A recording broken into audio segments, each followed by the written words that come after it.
ଆଜ୍ଞା ନମସ୍କାର ୱେଲକମ୍ କରୁଛେ ମୋର ସମ୍ବଲପୁରୀ ଅଫିସିଆଲ ଚ୍ୟାନେଲ୍କେ ଆପଣମାନକେ ସ୍ୱାଗତ। ତ ଆପଣ ଦେଖୁଛନ୍ ସମ୍ବଲପୁରୀ ଅଫିସିଆଲ 95। ତ ଏଇ ଚ୍ୟାନେଲ୍ରେ ଆଜ୍ଞା ଆପଣମାନେ ସମ୍ବଲପୁରୀ ଭାଷାରେ ମାନେ ଆମେ ଲୋକାଲ୍ ଭାଷାରେ ଆପଣକେ ଗୋଟେ ନ୍ୟୁଜ୍ ଅପଡ଼େଟ୍ ଦେବାର୍ ଲାଗି ଗୋଟେ ନୂଆ ପ୍ରୟାସ ଚାଲିଛେ। ତ ଫ୍ରେଣ୍ଡସ୍ ଏଇ ଭିଡ଼ିଓକେ ଲାଷ୍ଟ ତକ୍ ଦେଖ ଆଉ କେନ୍ତା ଲାଗ୍ବା କମେଣ୍ଟ ଗୋଟେ କରିଦେବ। ତ ନିଜର ଭାଷାରେ ଗୋଟେ ଅପଡ଼େଟ୍ ଦେଉଛେ ଏଥିର୍ଲାଗି କି ସବୁ ଲୋକ ଜାଣିପାରବେ। ଆଜିକା ତ ସମସ୍ତଙ୍କର ପାଖେ ମୋବାଇଲ୍ ଅଛେ ଆଉ ସେଥିର୍ ଲାଗି ଏଇଟା ଗୋଟେ ଛୋଟ ପ୍ରୟାସ ଚାଲିଛି। ତ ଆପଣମାନଙ୍କୁ କେନ୍ତା ଲାଗ୍ବା ନିହାତି କମେଣ୍ଟ କରି କହିବେ। ତ ଆଜି ନ୍ୟୁଜ୍ ଅପଡ଼େଟ୍ ହେଉଛି ଫ୍ରେଣ୍ଡସ୍ ଆସୁଛି ଆଉ ଏକ ଲଘୁଚାପ ମାନେ ଲଘୁଚାପ ଗୋଟେ ଆସୁଛି 6 ତାରିଖରେ ବଙ୍ଗୋପସାଗର ଆଉ ଏକ ଲଘୁଚାପର ଆଶଙ୍କା 4ରୁ ରାଜ୍ୟରେ ବଢ଼ିବ ବର୍ଷା।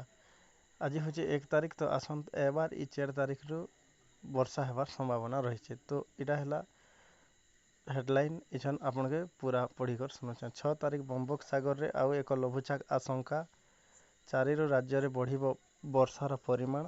ଆଜି 11 ଜିଲ୍ଲାରେ ବର୍ଷା ନେଇ ୟେଲୋ ୱାର୍ଣ୍ଣିଂ ଜାରି। ଏଇଟା ହେଉଛି କନକ ନ୍ୟୁଜ୍ର ଗୋଟେ ପେପର। ବର୍ଷାରେ ଭିଜିପାରେ ପାର୍ବଣ ମାନେ ଇ ଯେନ୍ ଦୁର୍ଗା ପୂଜାରେ ବର୍ଷାଟା ହେଇପାରେ ବୋଲିକରି କୁହାଯାଇଛି। ଅକ୍ଟୋବର 6 ତାରିଖ ବଙ୍ଗୋପସାଗରରେ ଆଉ ଏକ ଲଘୁଚାପ ସୃଷ୍ଟି ନେଇ ସମ୍ଭାବନା ଦେଖାଦେଇଛି। ଫଳରେ 4 ତାରିଖରୁ ରାଜ୍ୟରେ ବର୍ଷାର ପରିମାଣ ବୃଦ୍ଧି ପାଇବ।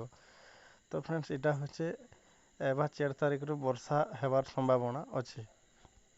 ଆସନ୍ ଆଉ ନେକ୍ସଟ ଦେଖମା 4 ତାରିଖରୁ 10 ତାରିଖ ଯାଏଁ ରାଜ୍ୟର ବିଭିନ୍ନ ସ୍ଥାନରେ ବିକ୍ଷିପ୍ତ ବର୍ଷା ହେବ। ହେଲେ ରାଜ୍ୟର କେଉଁ ଜିଲ୍ଲାରେ ଏହାର କେତେ ପ୍ରଭାବ ପଡ଼ିବ ସେ ନେଇ ଆକଳନ ହୋଇନଥିବା ପାଣିପାଗ କେନ୍ଦ୍ର କହିଛି। ମାନେ କେନ୍ ଜାଗାରେ କେନ୍ତା ବର୍ଷା ହେବା ସେଟା ନେଇ ଜଣା ପଡ଼ବାର୍ ତାଲି, କିନ୍ତୁ ଓଡ଼ିଶା ରାଜ୍ୟ ଆମର ରାଜ୍ୟରେ 4ରୁ 10 ତାରିଖ ଭିତରେ ଜାଗାରେ ବର୍ଷା ହେବାର ସମ୍ଭାବନା ଅଛି। ଆଗାମୀ 7 ଦିନ ଯାଏଁ ରାଜ୍ୟରେ ହାଲୁକାରୁ ମଧ୍ୟମ ଧରଣର ବର୍ଷା ହେବ।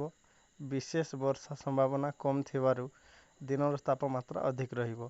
ତେବେ ଆଜିକାଲି କିଛି ସ୍ଥାନରେ ବିଜୁଳି ଘଡ଼ଘଡ଼ି ବର୍ଷା ସମ୍ଭାବନା ନେଇ ସତର୍କ ସୂଚନା ଜାରି କରିଛି ବିଭାଗ। ତ ଫ୍ରେଣ୍ଡସ୍ ଜାଗାରେ ବିଜଲି ମାରବା ଘଡ଼ଘଡ଼ି ହେବାର ବି ସମ୍ଭାବନା ଅଛି ବୋଲିକରି ପାଣିପାଗ ବିଭାଗ ଜଣେଇଛି। ତାପରେ ଉତ୍ତର ଓଡ଼ିଶା ସହ ଦକ୍ଷିଣ ଓଡ଼ିଶା ଆଜି ଘଡ଼ଘଡ଼ି ବିଜୁଳି ଓ ବର୍ଷା ସମ୍ଭାବନା ନେଇ ୟେଲୋ ୱାର୍ଣ୍ଣିଂ ଜାରି କରାଯାଇଛି। ତ ଆଜି ୟେଲୋ ୱାର୍ଣ୍ଣିଂ ଜାରି କରାଯାଇଛି। ଜାଗାରେ ଘଡ଼ଘଡ଼ି ଆଉ ବିଜଲି ହେବାର ସମ୍ଭାବନା ଅଛି। ସେ ଜିଲ୍ଲା ଯାକ ହେଉଛି ମୟୂରଭଞ୍ଜ, କେନ୍ଦୁଝର, ମାଲକାନଗିରି, କୋରାପୁଟ, ରାୟଗଡ଼ା, ନବରଙ୍ଗପୁର, କଳାହାଣ୍ଡି, ନୂଆପଡ଼ା, ବଲାଙ୍ଗୀର ଓ ବରଗଡ଼ ଜିଲ୍ଲାରେ ୟେଲୋ ୱାର୍ଣ୍ଣିଂ ରହିଛି।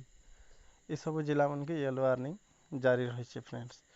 ଜୁନ୍ 1ରୁ ବର୍ତ୍ତମାନ ସୁଦ୍ଧା 1092 ମିଲିମିଟର ବର୍ଷା ହୋଇଥିବା ସୂଚନା ଦେଇଛି ପାଣିପାଗ ବିଭାଗ କେନ୍ଦ୍ର। କିନ୍ତୁ ଏବେ ବି ରାଜ୍ୟରେ 5% କମ୍ ବର୍ଷା ରେକର୍ଡ ହୋଇଛି। ତ ଫ୍ରେଣ୍ଡସ୍ ପାଣିପାଗ ବିଭାଗ ଦେଇছে 1092 ମିମି ବର୍ଷା ରେକର୍ଡ, କିନ୍ତୁ 5% ବର୍ଷା ରେକର୍ଡ କମ୍ ହେଇଛି। ତ ଫ୍ରେଣ୍ଡସ୍ ଏଇଟା ଥିଲା ଆଜିର ଆମର ପାଣିପାଗର ଗୋଟେ ଛୋଟ ଅପଡ଼େଟ୍। ଆପଣଙ୍କୁ କେନ୍ତା ଲାଗଲା ନିହାତି କମେଣ୍ଟ କରି ଜଣାବେ। ଆଉ ଆମର ଭିଡ଼ିଓଟା କେତେ ଦୂର ଯାଉଛି ଜାଣବାର୍ ଲାଗି ଆପଣ କେନ୍ ଦେଖୁଛନ୍ ଆପଣଙ୍କର ଜାଗାଟା ଲେଖିଦେବେ ଆଉ ସବସ୍କ୍ରାଇବ୍ କରବାକେ ନେଇ ଭୁଲବେ। Thank you for watching.